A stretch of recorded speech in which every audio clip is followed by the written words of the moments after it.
Hello folks and welcome back to the channel. Today we're taking a look at Mutagen, a recent addition to the worker placement genre from Dranda Games. Now quick disclaimer, I did get this copy as a review copy from Dranda. It was sent to me at a reduced cost, so I did technically pay money for it, but a lot less than the retail price. This is just something I want to be up clear about before I start talking about the game.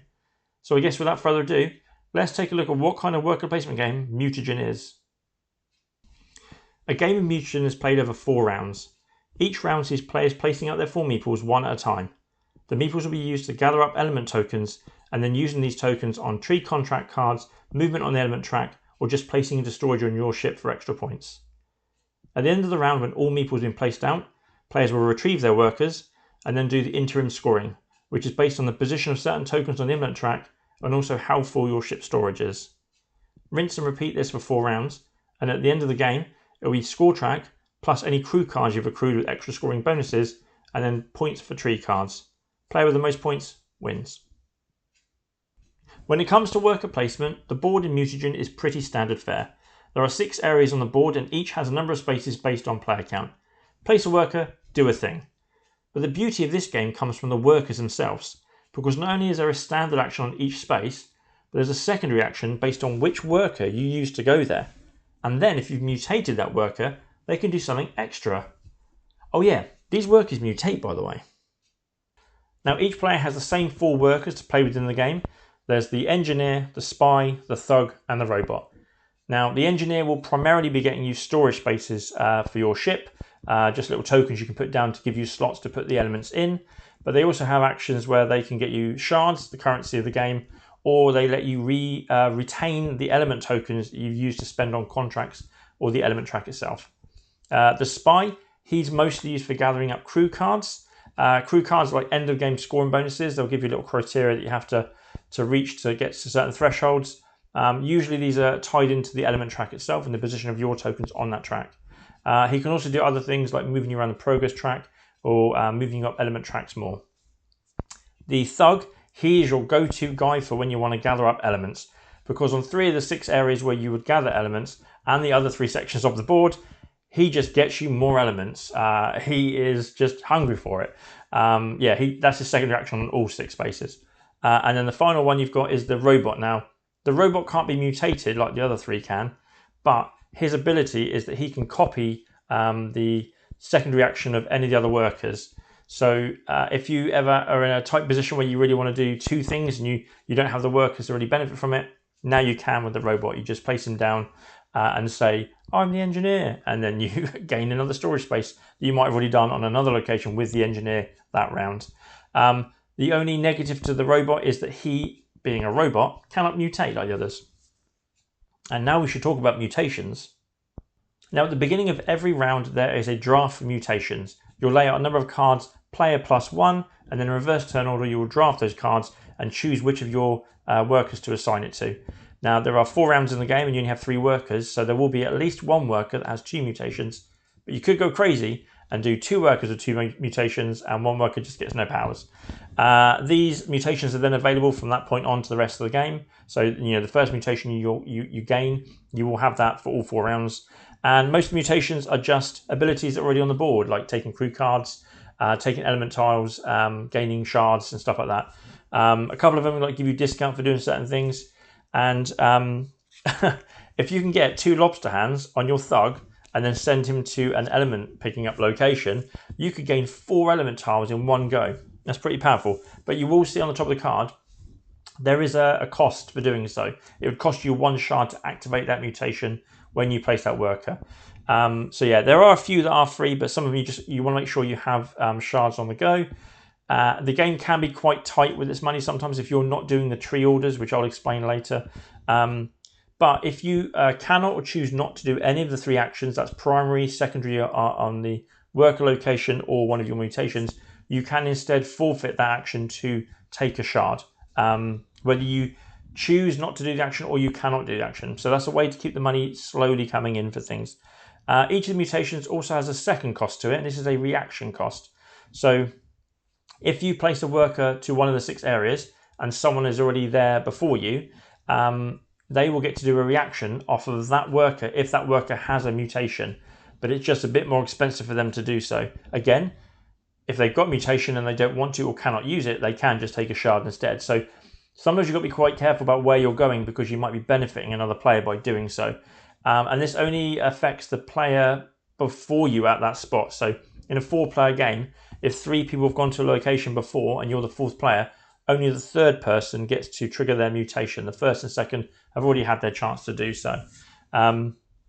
Yeah, these mutations can be pretty awesome, and it can get quite thinky, especially at the end of that draft phase when you're like, which is the most effective one to put this on? Do I put the mutation that gains me a storage slot? Do I put that on the engineer so that when I go somewhere I can get 2 slots, which is something you do have to pay for to put on your player board? Or do I put it on a worker that doesn't normally get storage spots, so I've got more possibilities of going to different places on the board and getting those storage spaces for my ship? So yeah, it can get real thinky with the mutations, but it's just a really fantastic extra to the game when you've got a worker placement game where the worker goes somewhere and does something, but then every game there's a different combination of what else they can do when they do that main action. It is really clever. You'll notice as well in a lot of the pictures I'm putting up here, I went for the deluxe version of the game, which comes with these little plastic add-ons. Now, they are not necessary. You have the mutation card on your board to tell you what the mutation does. And it could be an unnecessary extra to have these little plastic hands that fit nicely on these meeples. But I will say what it is useful for is that it does let players from across the board know that if they go to an action space, that they are going to trigger a reaction on you because they can see your meeple there has mutations without having to try and look across the table and see what is on your board. So they do have a use, but they're also just a nice little extra. And I've seen some fantastic painted versions online. I'm not a painter in any way, so mine will remain. I have a grey set and a white set. There was an issue with the factory. So they had to do a second set, which they sent out to backers. So the white set is the proper fitting set. But you'll see in my photos, I've got some grey, some white. But some people have painted these and they look absolutely fantastic. But yeah, overall, it's just a really nice twist on the worker placement where it's not just, like I say, a worker going to a space and doing a thing, but there's more to think about which one you send to a space and what they bring with them for that action. Now let's take a look at those action spot locations on the board. As I've said before, 3 of them are pretty much the same. They allow you to take an element tile, and then the thug lets you take an extra element tile, the spy lets you take a crew card, and the engineer lets you take a storage space. They all do the same thing. In the bottom right of the board, we have just a progress track, really, that you can move a little token around, and when it crosses certain thresholds, it will give you certain rewards. Now, there are 3 spaces that give you points of 2, 4, and 6, and they are standard. They're on the board all the time. But then there's 4 other spaces that change every game from a selection of 5. So you're going to mix up some tokens, and then you're going to place those randomly on those spaces. And like the mutations, they just give you more of the same, really. They just give you more ways to do those actions. The spaces you go to themselves, as always, the thug gives you element tokens. The spy lets you do a tree order. So if those spaces at the top of the board, which I'll cover next, are gone and you can't get up there, that's another way of fulfilling a tree order. And then the engineer just gives you money. So it's a good place to get money. But the overall main action of that location is you are paying money, either 2, 4, 6 shards, to move 2, 5, or 8 spaces around that thing. So if you can afford 6 shards and do a big 8 move, you can get a lot of extra bonuses triggered. In the top left of the board, we have the tree. And this is like a marketplace where you'll go to and you'll have cards that will ask for certain colors or types of elements. And then they just give you a large chunk of change, basically.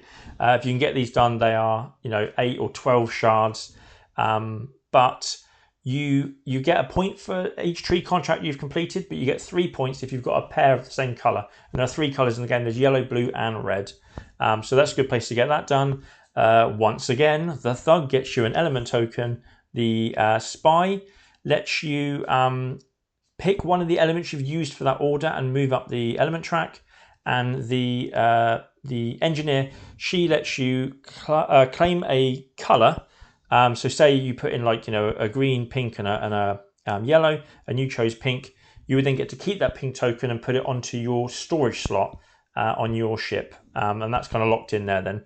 And then the final one at the top is the element track. And this is just very similar again. The thug gets you element tokens.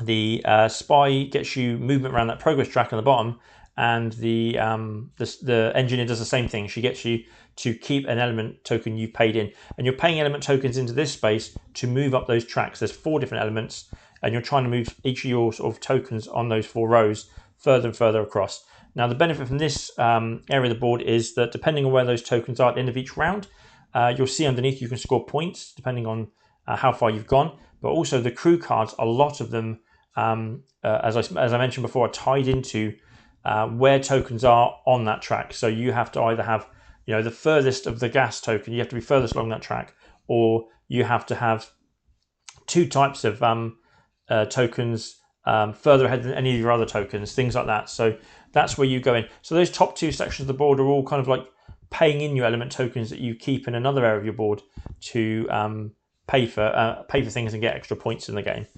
Now, the crew cards are one of the 2 gripes I have with the game. I don't find them very effective, and sometimes they can be very costly to get hold of. Some of them are 6 shards, some of them are 4 shards, and it might just be that no one can afford those cards, and they kind of just sit in there. In the between rounds, you don't discard the cards, as far as I can see in the rulebook. So, if no one can afford to, or no one is interested in the rewards they give, then it just clogs up the market, and then that action space for the spy just becomes dead weight. They don't get to do anything. And there are also some cards that are 0 cost, but they don't have obviously the biggest rewards.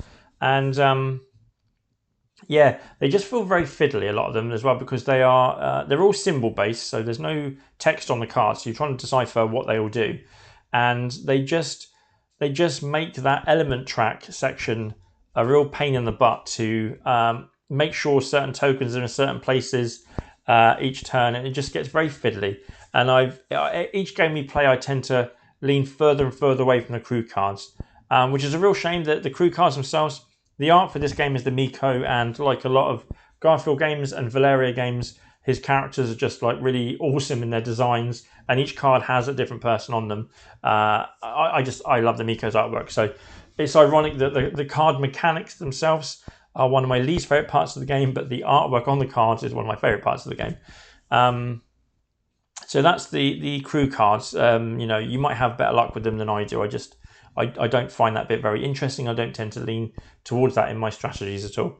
The other thing that's a real bugbear for me is the element tokens themselves. Now, the element tokens are a big part of the game. You are, like I say, 3 of the 6 spaces are gaining these tokens. 2 of them are paying them in to get more points. And you can also do a lot of stuff on your board with them. But there are 4 different elements and there are 4 different colors. And sometimes it can be really difficult to see across the board what is what.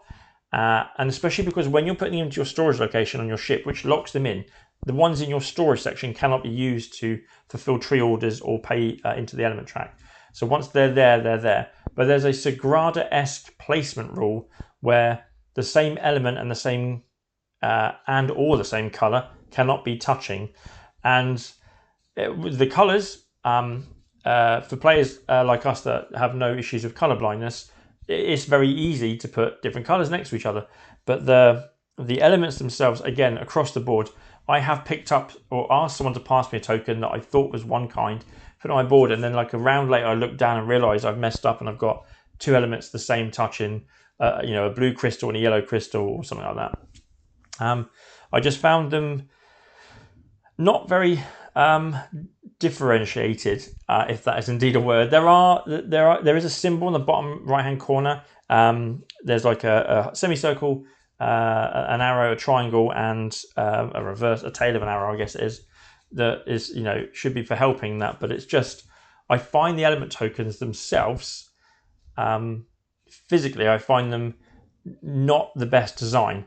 But the whole element token thing within the game, again, this is the other way around from the cards. I like the element token mechanic. I just don't like how they've been implemented in the game as the tokens. And also as well, there's a whole bunch of them. And one of the things in setup is you're supposed to pile up these tokens face down so that when you remove them from the board, you replace it. And we just found that really really fiddly. So we ended up, at first we were using the bag from Carcassonne, but then we brought some bags off of Amazon, and we now have a drawer bag to put them in because it's a lot easier. And I wonder if the game should have come with a drawer bag just to throw these tokens in and draw from it. I know that's an extra cost, but it just would have made setting up the tokens a hell of a lot easier. But yeah, and then talking about the element tokens, this will lead me on to the player boards. Now, on your player board, you have three sections. You have the section for your workers with spaces for those mutation cards that I was talking about. And then you have an area where you can place element tokens to use later on the tree card orders or the element track. And then you have another section which you have to get a 2x1 storage tiles down first, which cost you to install. And then you can choose to place an element token there. And the element tokens there at the end of every round will score you points. But you cannot chop and change. You have to decide that the second you pick up that element token, is it going into your storage or is it going into the area where you can use it later? And yeah, it can be a tough decision, or at least I thought, but what we've both leaned into is because you score the storage section at the end of every single round, so you're scoring it 4 times, and you score for each of the 3 columns, if it has a storage token, empty or not, gets you 1 point. The second column gets you 2 points, but obviously costs more to fill up, and 3 points, but that costs you even more to fill up. So, if you filled up all 3 of those tokens, at the end of the round, that's 6 points you're getting. But then each element token that you put onto storage is worth 2 points at the end of the round.